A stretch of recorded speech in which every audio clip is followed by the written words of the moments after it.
好，那我们接下来要看到是国际的题目了。来看到是呢，这个中共的中央军委在近期呢晋升了2名上将，这已经是今年的第4次了。好，可以看到这张照片呢，这个中央军委主席习近平他也亲自出席了这样的仪式哦。只是说啊，在之前李尚福他的这个空缺呢还是没有补满。那之前呢是这个在今年年中火箭军的高层呢，当时有个人事的大洗牌哦。中共中央的军委呢，在7月31号呢，就替新任的火箭军司令员还有火箭军的政治委员哦，这是继今年7月底这个高层变动后第一次哦。但是呢，这个大陆的国防部官网上呢，李尚福还是被摆在中央军委的第1位。那另外呢，是这个习近平呢，他也颁了一个命令状哦，是原本的海军参谋长这一位胡忠明，他接替董军担任了海军的司令员。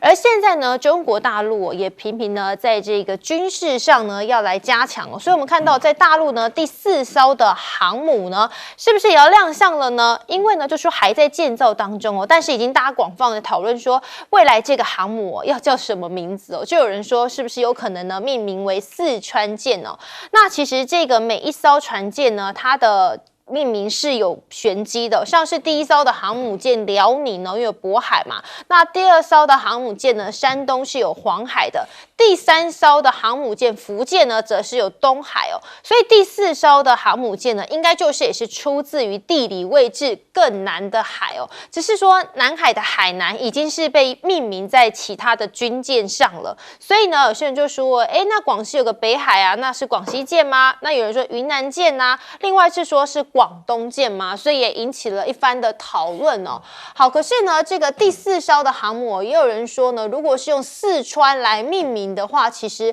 等于说就是顺理成章了，因为我们看过去的相关命名的记录。那现在呢，中东的危机似乎呢也把中国大陆拖下水了。怎么说呢？因为美国的中央司令部他们就指控说，像是哈马斯啊，他们所使用的一些武器，是不是有可能来自中国大陆呢？他就说中国可能是这些组织呢弹道飞弹的一个供应者，而且呢还可能向伊朗来提供这样的先进技术哦。那他指的就是说哈马斯他们使用中国大孔径的这个 M99 式的半自动狙击步枪。那说这个武器呢，其实在解放军当中呢也有使用同样的装备哦。另外呢说曾经在亚丁湾执行反海盗的任务，不过确切呢目前都没有办法确定说这些武器到底是他们在战场上所缴获的，还是说呢是由中东哪个国家所提供的。好，不过现在看到呢，在这个以哈的冲突还是持续哦。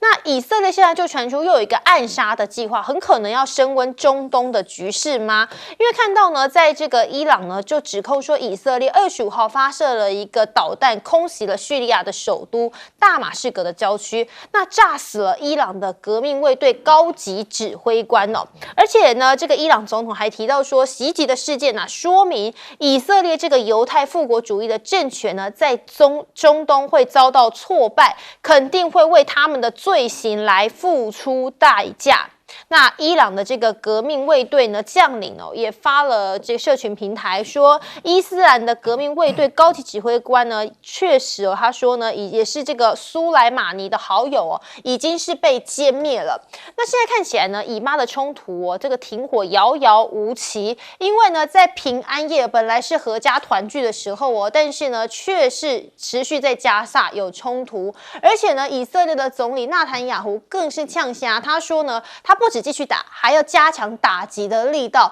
因为要持续施加军事的压力才能够救回人质。而以色列的财政部呢更说，战事预期至少要延到2024年的2月份，说他们这个支出还要再增加，因为可能会来到4000多亿台币了。那人质家属现在很担心就说没时间了，应该要赶快让这些人质获救所以呢这个就有说是不是呢已经请中国大陆的大使就说直接把讯息要转达给习近平，请他来亲自介入。介入的呢是一个就是帮助援救，有一名是被哈马斯绑架，那这个人质呢他是中以的混血那大陆的大使说呢，已经向他保证了，讯息已经传递出去了。外交部呢，中国的外交部就说，以巴的冲突爆发以来，中方本来就一直呼吁说呢，要有这个放出来这些人质先请教呢蔡委员怎么看说呢，在中共的这个军委的这些人事变动？去年美国情报机构的智库公布了中国解放军的火箭军的相关的资料，当时就已经被认定大陆解放军有了泄密的现象。所以事后呢，经过习近平主席派人一直彻查，那最后的处理的方式是把火箭军的高层做一个很大幅度的调动，追查责任等等，那也派上新的这个领导人，包括从海军其他地方调人，所以现在晋升上将仪式就是配合这样的一个动作来进行的这是他们内部的一个调整跟一个处理。那只是说泄密的状况，外界所知还是不多但有泄密是一个事实。大陆上要做第4艘航母，而且第4艘航母是核子动力的航母，大家早就意料中，并不意外现在比较有趣的是说，网络上大家在争说要命什么名那这个命什么名也都有意义不能说没道理只是说因为有个湖名字叫什么叫洱海或者叫琼海。那实在是不大，就要把它当做航空母舰，会不会太小家子气航空母舰要大气一点，你要面向大海中国现在最重要的是什么？要深水海军，要远洋海军，要蓝色海军，要跨越什么第一岛线，要能够在西太平洋里面有影响力。那想一想看，最接近西太平洋是哪里是哪里就台湾岛台湾岛最你这个真的，如果你有这种雄心壮志你自认为有这个和平统一中国的这样一个雄心你就干脆取名叫台湾舰嘛，对不对？这台湾靠近西太平洋其他中国的领土没有一个靠近西太平洋顶多是海南靠南海而已那南海规模当然还不能跟西太平洋来比，而且西太平洋才是真正的这个中美日争雄的一个海域。你看每一次山东舰要练习都跑到哪里去跑到西太平洋练习他也不会跑到南海去演习就是中国如果是介入这个拯救人质，我觉得是情义上是理所当然的，大家都努力在帮忙嘛那如果说有一个中国跟以色列混血的女性，据了解是女性，是因为有军人身份，因为不具备军人身份的其他的妇女儿童全部都已经释放了就是有军人身份。那如果是中国帮得上忙，当然是理所当然应该要帮忙的对，当然这里看到说以哈冲突我现在呢还是持续，我们休息一下马上回来。欢迎回来新闻大白话，我们来看到呢这个说是哈马斯用的武器来自中国，这有可能吗？赖老师这个是美国在制造谣言他们故意这样玩的因为最早的时候哈马斯被发现他们使用的武器有很大的一部分是来自于乌克兰的这个欧美所供应乌克兰，他们流入这个国际黑市，然后再被哈马斯获得，用这个欧美的这个武器去攻打这个以色列军，这个当时是被证实的。那一段时间以后，你看现在欧美的，尤其这是美国的几个网站一个是国家利益杂志，然后另外一个是一个美国的一个不知名的一个网站，他们就突然间就说中国大陆使用这个他们就说这个哈马斯使用中国大陆的武器有2款，一种就是这个特别又讲到胡塞组织，说胡塞组织引用的这个武器是这个反舰的导弹，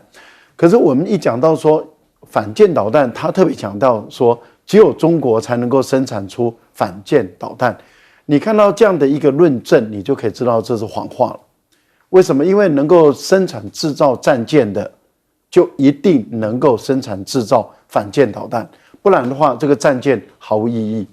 所以，美国的导弹驱逐舰、护卫舰，它一定能够生产导弹。同样的道理，日本也是如此，也能够生产。那中国大陆也能够，法国也能够，英国也能够。俄罗斯也能够，伊朗都能够，所以只要能够生产自己独立生产战舰的，它基本上都能够生产出反舰的导弹，像我们台湾也能够生产出反舰导弹啊，我们的雄三就是反舰导弹啊，所以我觉得讲到这句话，你就可以知道说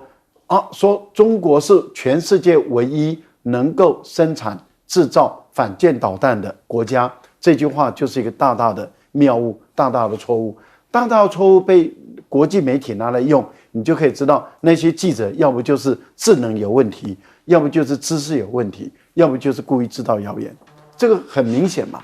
另外，使用大口径的狙击步枪，坦白说，这个又不是高技术的东西了。那很多国家其实都能够生产制造，那也就是故意的。另外，讲到人质的问题，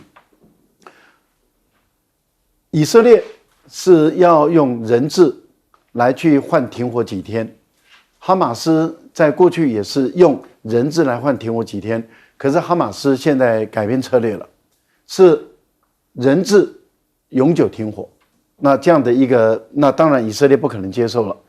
那如果以色列要求中国大陆来帮忙，中国大陆介入的话，那请问中国大陆是不是介入以哈之间的纠纷，以哈的矛盾？那中国大陆主张的是停火，所以我觉得这样的一个论断是故意的，要把中国大陆引入局。那大陆当然不会入局嘛，怎么会那么笨呢？所以对于这个中国大陆要介入，我可能暂时没办法有这个太大期待。休息一下，马上回来。中国的武器有可能卖给哈马斯吗？来，老师，这样子任何一个非正式国家的武装组织、武装力量，如过去的巴勒斯坦，那么这个塔利班，那或者呢是今天的这个胡塞或者是哈马斯，这些人的武器基本上都是八国联军，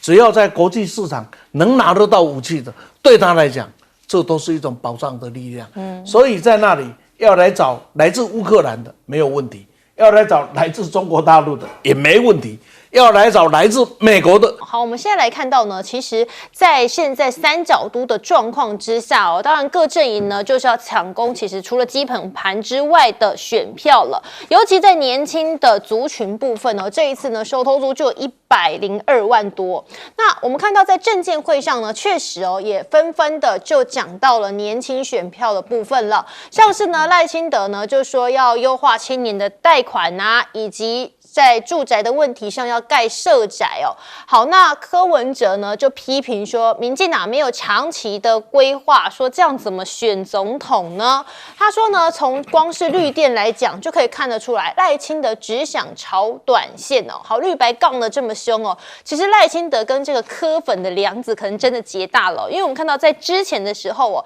这个民进党呢不断的猛攻柯文哲的农地违规当停车场的事件，不过柯文哲他马上有处理因为呢他就把这个柏油都给就是弄掉了嘛。那另外呢说这所得税的部分呢，在昨天陈佩琪就秀出了这个单子说已经补税了3.4万就补了，甚至呢柯文哲要证明说我真的有处理我是真的就该拆就拆所以呢他就在农地开挖，就直接下一个监视器24小时监控好，那我们反观说到之前这个有关于相关的违建的议题那柯妈妈呢在新竹的这个柯文哲老家也是就先被指控说这个铁皮屋顶楼有铁皮屋这样的违建那同样也是类似的状况，可是柯妈妈呢就把老家的屋顶给拆了。好，那这样下去呢，其实在这个整个得票率呢，我们来看到也有呢这个无情真实的未来预测它的网站呢就说，在得票率的部分呢，可以看到民进党的赖萧配呢是在初估39.9%，那国民党的是36.4%，民众党23.7%。其实可以看到最近几次整体来讲，赖清的得票率是没有什么变化，反倒是侯友宜一路的爬升，柯文哲变动不太多。但是柯文哲呢，虽然说呢还是位在第3的这个民调的数据上来看，但是呢他占据非常重要的关键位置所以尤其我们知道柯粉的凝聚力相当的高所以柯文哲呢也公开性就说要给4、5年级生说，你甘心一辈子这样被蓝绿绑架吗？那么现在他也不断像是呢就要蹭韩一下嘛，就是说呢韩国瑜比王金平还可靠说有条件挺他当立法院长。那这是不是也在对蓝绿喊价？下呢？因为就被问到说这个未来不分区的部分呢，因为他们有可能有相关的席次，所以在立法院长的部分，他会挺谁呢？他就说其实他跟韩国瑜啊、游锡堃都很好哦。那他有答案，但是不能现在告诉你，总不能说选前呢打他打得跟什么一样，结果选后说要合作吧？所以是不是这样哦？就是侯康现在策略也是打绿不打白。我们看到侯友宜呢，他推这个3件要抢票哦，那么就必打柯文哲。国民党人士就分析说，就是要避免说挺柯青年票流向赖清德，所以对民众党现在就是不主动出击这样的策略哦。那另外呢，针对绿营的部分，当然就主动出击啦。现在就说这个水利会的桃园前会长哦，也是前小英的后援会长黄金春，他在昨天是力挺侯友宜，那他同时还是民进党的前中常委哦。那他怎么说呢？他说啊，这个他对民进党非常的失望哦，因为过去他们农民很相信民进党，结果没有想到竟然是被骗了。好，那这也是赖清德未来的隐忧了吗？因为不止这个前英系的大佬黄金春哦，还有啊是这个黄成国，我们看到在一场呢这个活动上呢，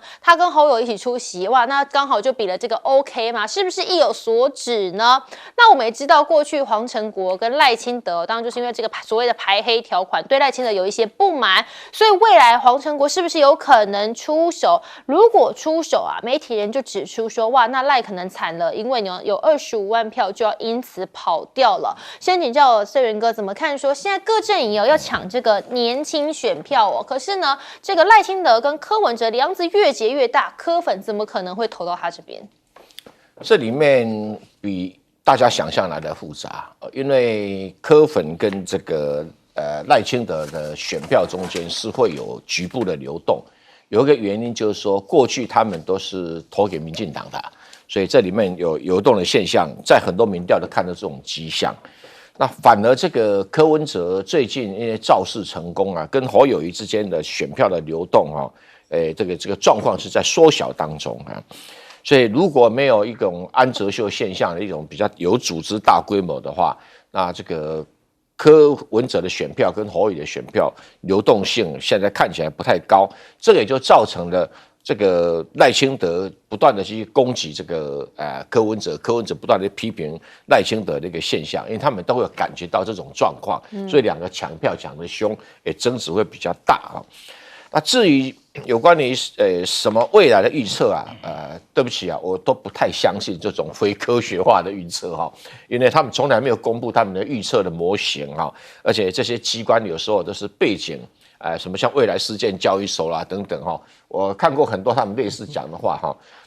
要努力啊，但是不必相信太多啊，不必相信太多啊。这个赖清德目前看起来，照他的想法，还是在排名第一，那侯友宜在跟上当中，然后这个差距到底是在扩大还是缩小？目前众说纷纭。比如美丽岛看起来是在扩大当中，那其他的好像在缩小当中，因为这是不同民调、不同观测的结果。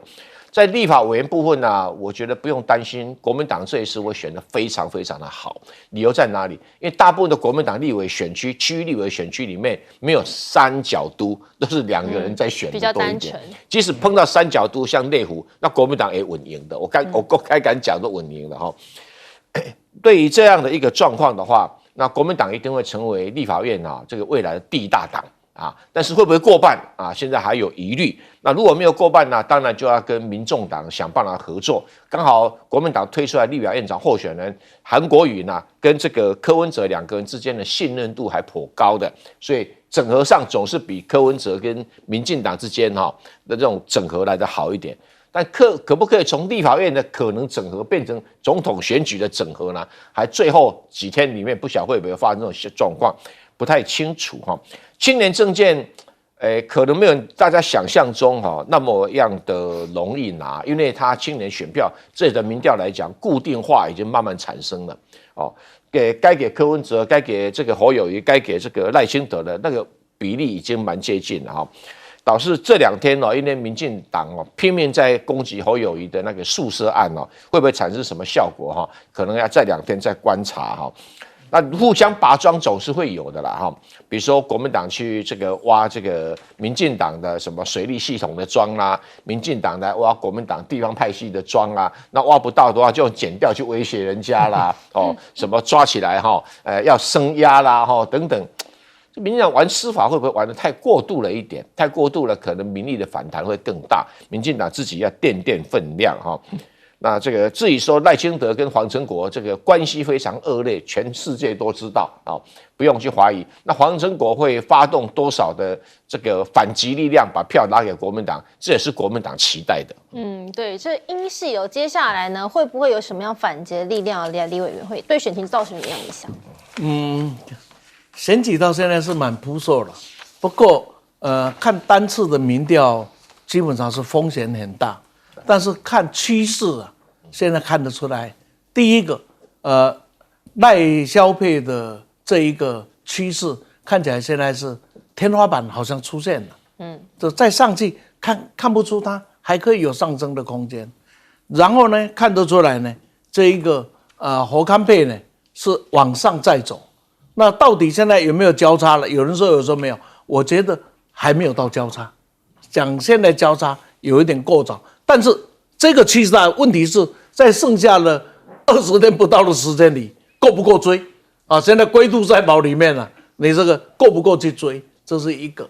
那这一个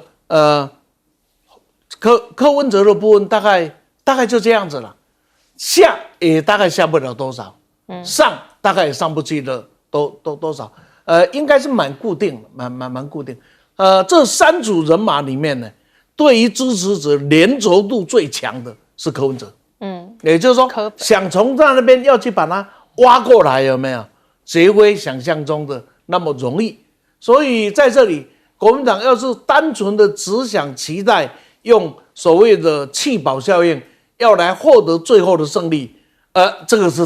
太险棋了。太险棋，所以呢，还是要回到选举有一个最基本的招数啊，就是在基本盘确定了之后啊，那就是蚕食不鲸吞了，积小胜为险胜，卖你嫌票少了，都有人要来，黄成国要来，就好来了，黄国成要来，就好来了，什么人要来，通通都说积小胜为险胜，因为这一场选举的输赢胜败啊，太接近了。请各位不要忽略啊！这个2003年的2颗子弹啊，2004年的结果大概差14000多票，最后差在16000票，刚好跟我们的投票开始14000个差不多啊，差不多一张票就会改变了。那很多人你刚才讲，他会吓一跳这一个投票者只要赢1票，所以这个时候输赢的第2个关键应该已经出现了。这一个就是你这样一个一个慢慢的停啊，你让我讲那硬币哦，那币啊慢慢的停，不要一整串的，大概难。那么第2个呢，就是自己的支持者出来投票的热忱到多大，将会决定你的胜败。就是这一票算了，没关系今天比较冷了，我不出门了，或者无论如何这一票我要下去投，这一个热情将会决定这一次的胜败，因为实在是太接近了，接近到现在用哪一个民调要来做预测可能讲太快都会败得很惨所以最后大概这样子的2个呢才是一个重点。第3个我要讲年轻政策的选票，它是感觉的，它不是理性的。年轻选票哪是理性，是感性的，是感性的。它也因此不要寄望在这里有多少的政见会感动多少人。尤其民进党不要讲社会制裁，我听了我就说红会都倒起来。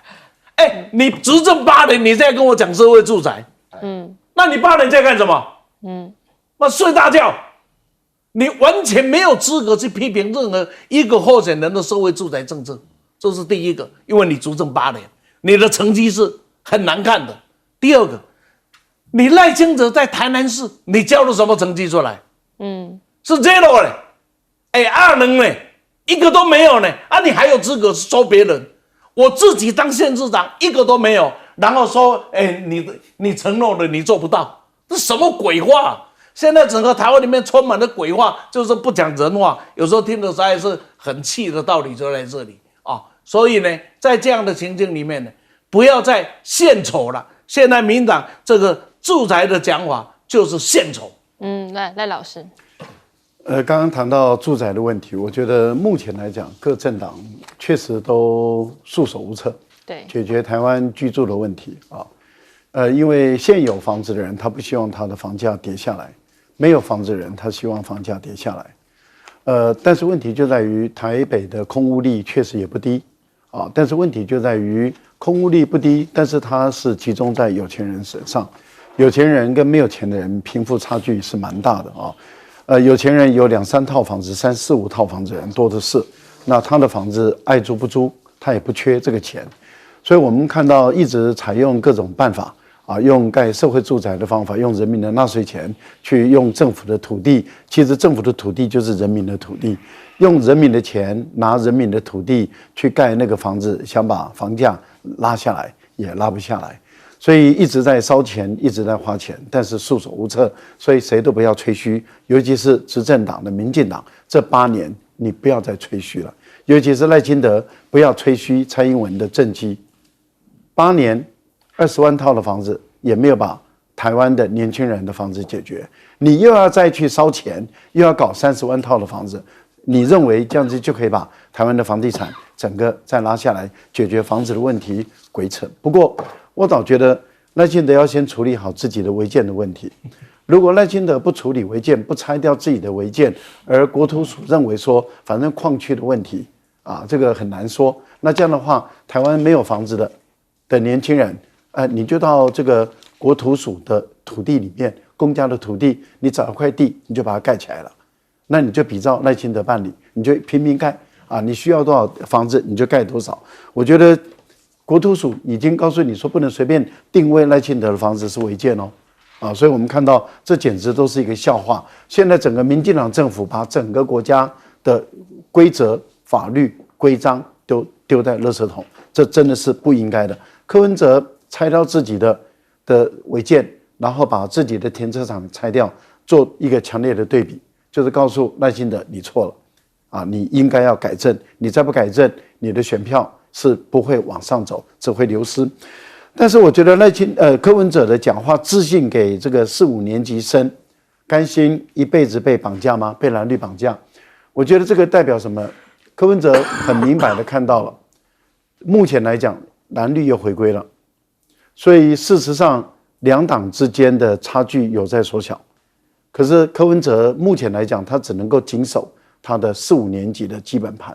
那这样的话，至少能够在政党这个部分里面，创造出3党不过半。那他倾向是跟韩国瑜合作，也就是跟国民党合作。那这样的话，如果3党不过半，倾向跟国民党合作，再怎么样在立法院，那么在这2党取得正副院长的可能性就很高了。那这样的话，至少可以削弱民进党的完全执政的可能性。第二个呢，那如果说在最后的时候蓝的有被动员，然后投票率高的话，或许有可能在最后1集的时候把这个民进党拉下来。为什么呢？国民党现在的策略就是想方设法的要争取年轻人的选票，柯文哲的策略就是要打击这个新潮流系，也就是要把民进党肢解。我看看彼此之间的策略什么时候最有效？对，就其实2024的选战还很诡谲多变哦。观众朋友你好，欢迎加入 TVBS 新闻大白话，我是主持人李作恒。首先来邀请这一节要参与我们讨论的来宾，北京清华大学法学博士蔡正元。主持人好，大家好。前立委李胜峰。主持人好，大家好。国际政治专家赖岳谦赖老师。主持人好，观众朋友大家好。好，我们刚刚不知道大家有没有来在这个电视之前呢，锁定的是政见的发表，会有这3个总统的候选人，他们当然这已经是第2次了。好，我们本来呢，大家想说，会不会谈到一些有关于这个矿工的议题啊、土地的议题啊？不过似乎这个赖清德也是想要降温哦。我们看到上一次其实他主动就抛出说他要信托嘛，那这一次呢，他反而是打蓝打白哦，他先是酸这个侯友宜没有能力哦，那么还还提到说呢，这个居住政策的部分，未来他说如果他当选的话，那把土地就卖给中央好了。既然侯友宜没有能力盖，可是呢都已经提到土地了，说到居住正义了，但是就是没有提到赖皮寮的事件哦。那当然呢，也是因为连日来其实争议不断呢，还在烧。好，我们看到呢，谢龙介就酸他说啊，为了违建呢，为了一个像他这个老家的违建哦，哽咽了5次哎，人呐就是不要这样一直哭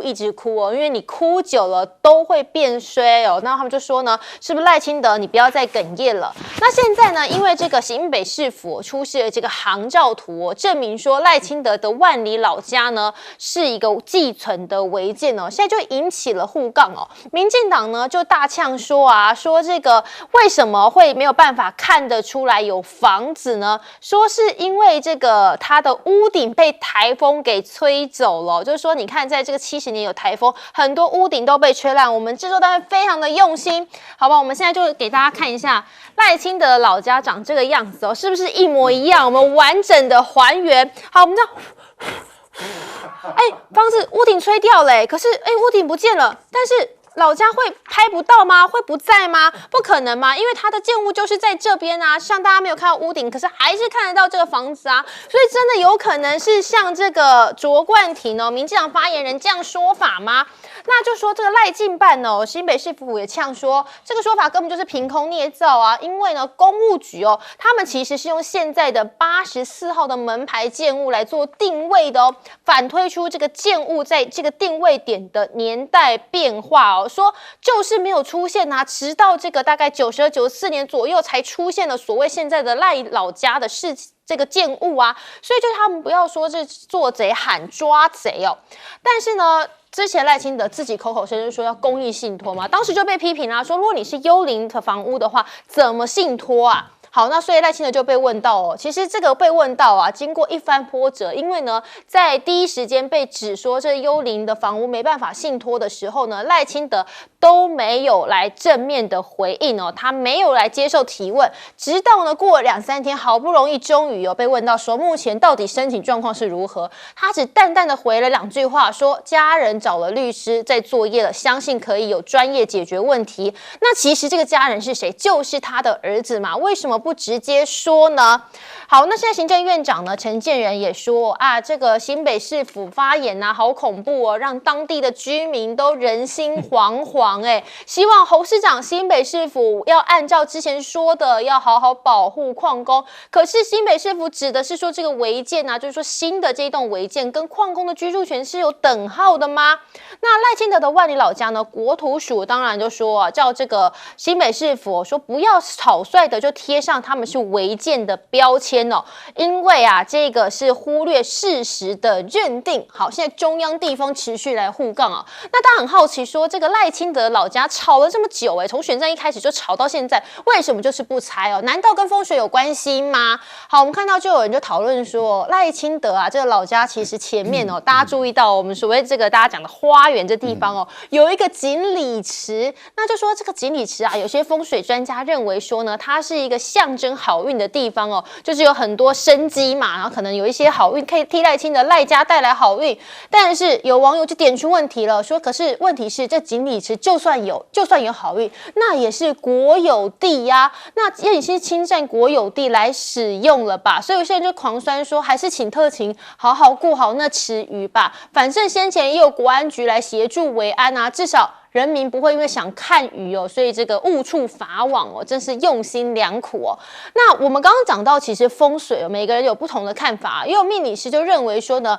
从2023年的这个9宫吉凶图说赖老家的大门位在小人位，所以他犯小人，很多人要去蹭他。那关键的2024这场选战的就要到了说他这是病符位，这2年问题很多，所以说不拆的话，可能会变成赖清德的毒瘤那好，赖皮寮这个风水会不会就等于是明年台湾的大选结果了呢？因为现在也有命理师就出示了这个图说，你看看这个它看起来呢，很像是一个有个龙抬头嘛，所以在精神层面上呢，它是突然集结风暴式的怨气哦。原本辛苦布局的这个龙气，很可能都烟消云散了。就是说，千万人指责，可能会骂他啊。那有很多呢，这个其他的口水啊，也可能让没病的人都变成有病哦。先请教这个李委员哦，怎么看说赖清德在这政见会当中，是不是也想要为赖皮寮争议降温啊？就我觉得整个的社会到底什么叫是非，什么叫对错，什么叫做法的，什么叫非法，我们全部都被这些有权力的家伙搞乱了。我再请问一件事情，空照图，除非你证明它是假的，那没有的话，还可以拿着一个真正的空照图，还可以说这是假的，那就去告嘛，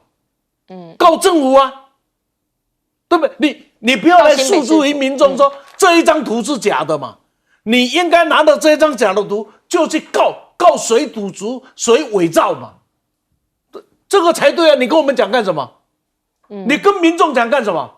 这就是逃避。可恶的地方就是明明已经黑白展在那里，事实摆在那里，还在那里凹，这羞辱了全体的人的一个智慧跟脑筋啊，非常的可恶。这是第一个。第二个，那陈建仁讲什么鬼话？请不要忘记，这一个叫做内，就是有违建的叫内管的违建了。什么叫内管的违建？就是说我要等一件一件慢慢拆，拆到牛年马月才会拆到你。所以台湾大家知道，内管的违建大概是不会被拆的，除非你再有新的违建。好，在这样的情况下，即使所有的矿工了全部是违建，也没有事啊。那至于你赖清德的这一个违建，拆与不拆，你可以决定嘛。我是内管的违建，政府不会来拆，那我可不可以自己拆？我问你可不可以？那我不拆政府可以吗？我不拆政府不会来拆嘛，因为你是内管，还没管到你嘛。陈建仁讲的什么鬼话？就是好像这个赖皮寮一拆以后，所有的土地，所有的在那里违章通通都要拆，是这样子吗？假如你是一个乡野村屋，这样鬼扯，我还认为你没有常识，没有知识就算了。你贵为行政院长，这种鬼话你讲得出口，不是我生气，是惹人生气，不是我们愤怒，因为实在是令人民愤怒。这是一个最简单的道理，一般人听得都懂，可以了解的道理，可以这样凹。第三个，现在所有的图里面告诉我们一件事情，他的主宅是主宅，他的新盖的房子是新盖的房子。现在还有一个问题啊，到底这一块地的所有权是谁的？第二个，这个房地要请家人去处理，他那个房子没有登记，哪来的是属于谁的？我们盖房子要申请建造嘛，建造要然后付给我所有权，这个是没有建造的房子，这不叫违建。什么叫违建呢？他把建造拿，先不要讲缴税不缴税啊，建造在哪里嘛？那没有建造就没有记录，没有记录，请问这一栋房子是谁的嘛？还要捐出去，捐给谁？没有人的房子你要捐给谁？因为你是违章嘛，而且公然的大违章嘛，是吧？至于风水说，那还是我的，真的我要讲，我要褒奖我自己的。我在连个节目2天前说的，因为一个朋友说，你看，黑那个格子，因为没有去以前，大家以为只有那一个透天厝嘛，一个传统的，结果一去后大家才吓一跳嘛。我操，有钢罩，有花园，还有水池，还有什么，大家才吓了一跳。然后，哎呦，不是前面一栋啊，还后面还有2栋、3栋啊，不是，还有第3间、第2间嘛，不是这样子吗？所以这时候大家才说，怎么是这样子的违章呢？所以这个是很清楚的一件事情，是他有意而为之，甚至啊，连那个钢哨为什么在那里？各位想想看，副总统假如有机要去那里，那就派个勤务就对了嘛，何必要设钢哨？一个没有人住的地方设钢哨，只有一个道理嘛，要维护这一个风水宅嘛，就怕人家被人家破坏嘛，怕龙脉被破坏嘛，简单的讲不就这样子吗？搞什么鬼啊？全部全部是这一些乱七八糟的事情，然后还这么振振有词，明明黑纸白字证据摆在眼前了，抓奸在床了，还在那边盖着棉被纯聊天。蔡委员来怎么看？陈建仁作为一个行政院长，我觉得他是不是知识有点的问题啊？有关于我们台湾在公元2000年以后，所有矿坑全部关闭，不再有矿工了，所以不再有矿工的状况底下，怎么还要照顾矿工的生活？我们台湾的很多规定，当你离开农业的工作，你不再是农民的时候，你就不会被定位为农民，你就不能有农保，你就不能有所谓的农民老人年金，通通不行。什么公元2000年台湾没有矿工了，我们现在还要考虑什么矿工的权益？你们搞错了。再来，这个万里的6坑煤矿，就是赖清德家里旁边那个煤矿，民国56年就收坑，就是已经收钱，原则上不再开采，62年就撤掉矿照了。民国62年撤掉矿照，赖清德几岁？赖清德是48年撤的，62年就是说他14岁的时候，那边就没有矿工啦。那没有矿工，接下来有人公寮住在那边，或者土地产生取得的问题，我们暂且不管。第一个，那个地方叫山坡地保育区，很多人都知道，山坡地保育区要盖房子那么容易啊，所以台湾什么土鸡寮啊，什么土鸡城啦，什么那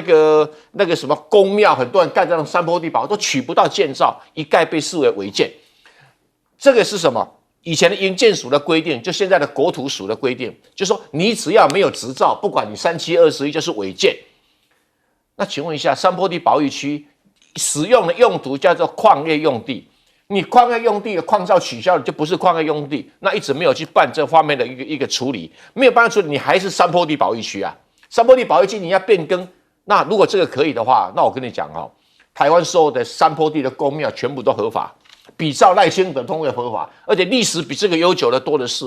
那你内政部要不要统一处理啊？还有，你有知道这个吗？土鸡城从北到南看有多少？对于这些问题他有没有想清楚啊？所以陈建仁就只针对赖清德这个问题来讲，有没有想到全国的事情？他可能脑筋不太清楚那国土管理署更搞笑，他说：“哎呦，草率认定违建标准。”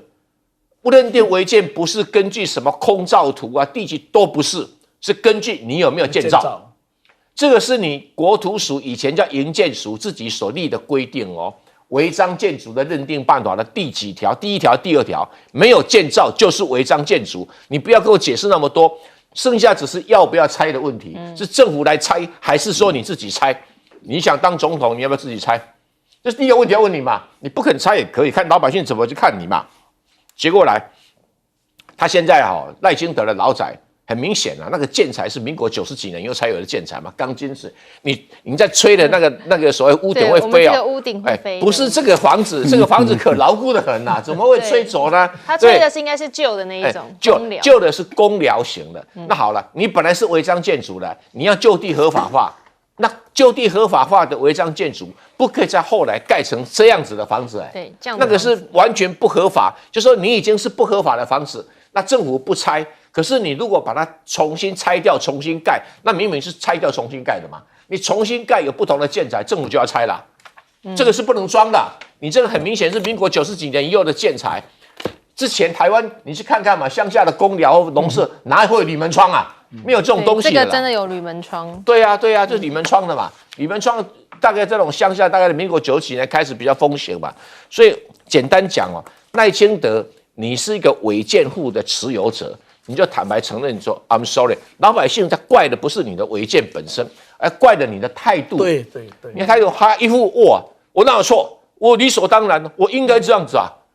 这个不好吧？这个真的是非常的不好。那底下一些徒子徒孙还在那比图新北市政府你图比错了，这怎么是违建？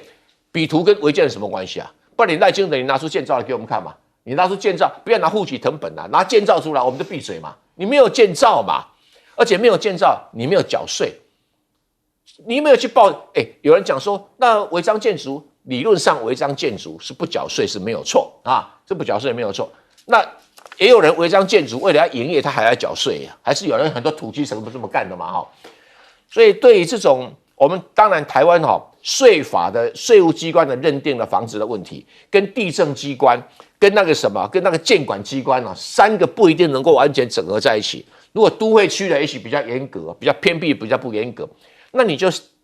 谁说赖清德说I'm sorry 哈，我会改正，大家听起来多舒服，对不对？那不是嘛？一副我小时候房子会吹掉，你当年的公寮也许是，但这个房子绝对不会吹掉吧？对，这再讲下去，可能赖清德又要哭了。来，老师。赖清德哭就让他哭吧他已经哭了不止1次2次了那他那么想哭，就尽量让他哭年纪大了，多哭一点也没什么不好我们要先问的问题作恒，贵公司是私人的公司嘛？他有没有提供你土地跟房子居住？没有嘛。台湾绝大部分的私人的企业都不会提供给他的员工这个土地跟房子去居住嘛，大部分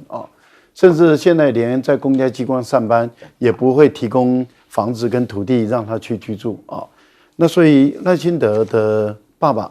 妈妈他们所住的是私人的矿区，他们住的这个土地，所以这个土地是私人矿区的，但是也并不是给赖清德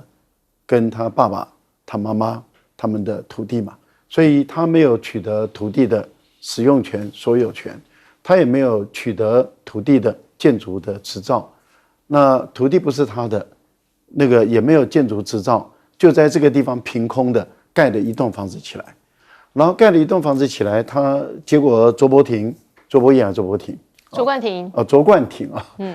廷结果这个卓冠廷他竟然说，因为民国70年的时候台风很多，所以被这个台风吹走了我就想起什么你知道吗？我就想起那个3只小猪的故事。对，我小时候读的那个挪威的童话3只小猪。3只小猪有一只他们长大了要离开家，自己去盖房子。老大很懒，他就用这个稻草盖房子，1天就盖起来了。他很得意的说：“你看你们那么认真干嘛？我1天就盖起来了。我是这个稻草屋。”老2用木头，老3用钢筋水泥，用砖块盖结果呢，大野狼来了要吃他们。呼呼的2下子，这个稻草屋就整个被吹走了。台风呼呼的2下子，这个整个房子就被吹走了，所以空照图就拍不到。民国70年的台风，73年的空照图拍不到，所以他整整3年没有房子住，也没有盖房子。那3年他们的家人住哪里了？赖清德那时候20几岁那他们家人没有房子啦，也没有空照图啦，然后不知道他们住哪里去了怎么之后又回来了，然后又把钢筋水泥盖起来了，院子也盖起来了，而且越盖越大还盖2层楼的这样的一个豪宅盖了总共占地200多坪，到目前为止拿不出地籍来，拿不出这个建筑权状，拿不出所有权状来。这个讲了半天，我们要回归到最本源的，结果都解释不清楚。那陈建仁我就更不理解了，他说这个邻居这个矿区里面的员工他们会忐忑不安谁造成他们忐忑不安？就是因为赖清德嘛，赖清德不肯拆嘛，然后怕被举报嘛，连累大家嘛你为什么要连累大家？为什么要把所有的左邻右舍都拖下水？你就拆掉就好了嘛，大家都就叫你拆，你偏偏就不拆，为什么？所以才会有风水说嘛。对，大家当然关注这议题，主要还是说它历史上有历史上的脉络，只是说呢，现在它如果是违建的话，那为什么不拆呢？这样下去呢，会不会影响到赖清德选情呢？